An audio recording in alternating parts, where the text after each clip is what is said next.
রহমান রাহিম। দুইটাই এতিম অসহায় শিশুর কথা বলছি। মানে ওদের আব্বা 15-20 দিন আগে মারা গেছে, আর 15-20 দিন পরে এদের ঘরে খাবারের কারণে দুইটা বাচ্চা অসুস্থ হয়ে যাচ্ছে। আমার কাছে একটা মেসেজ আসে যে ভাই, ওদের বাবা নাই কিন্তু পৃথিবীর মানুষটা মরে যায় নাই। আমার আত্মায় কাঁপতেছে আসলে।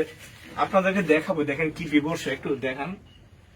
এই যে দেখেন, ঈদের পরেও এদের ঘরে শুধু এই যে কুচুরি বিভিন্ন গাছের পাতা মোতা দিয়ে আলু আলু দিয়ে রান্না করা, এইগুলো দুইটা বাচ্চাকে খাওয়াচ্ছে। আমি আইসা পাইলাম ভাই, অনুরোধ দেখেন, আপনার একটা শেয়ার অথবা আপনার ভিডিওটা দেখার কারণে লাখ লাখ মানুষ যদি এই বাচ্চাগুলোকে দেখে, এমন অসহায় মানুষ, এমন ধনী বিত্তশালী যদি এগিয়ে আসে, দুইটা বাচ্চার মুখে খাবার জুটবে।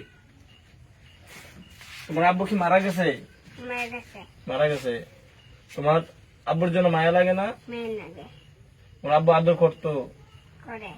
করে। এই যে তোমাদের ঘরে খাবার আছে? চাল ডাল নাই। তোমরা খুব কষ্ট না তোমাদের? আসলে এদের কষ্ট এদেরকে জিজ্ঞেস করবো কি, চোখে দেখলাম। মাধবপুর থেকে ছুটে আসলাম রাত্রেবেলা, এটা নাসিরনগর উপজেলা হরিপুর গ্রামে। এদের বিভীষিকাময় জীবন আমি দেখলাম। আমি জানি নাসিরনগরের আশপাশে বহু প্রবাসীরা আছেন, শুধু ভিডিওটা তাদের কাছে পৌঁছাবেন। আমার মনে হয় এক বস্তা চাল ডাল দেওয়ার মতো মানুষ অভাব নাই, অভাব নাই এই সমাজে। এদেরকে শুধু আমরা দেখানোর বা প্রচার করার জায়গাটা আমাদের অনেক সংকট। তো সবাইকে বলবো ভাই, একটু মায়ার নজরে তাকাবেন। আর সবাইকে বলবো, বাংলাদেশের সকল মানুষকে বলবো ভাই, দুইটা এতিম বাচ্চার জন্য যদি পারেন ভাই, যদি সামর্থ্য থাকে সরাসরি আইসেন।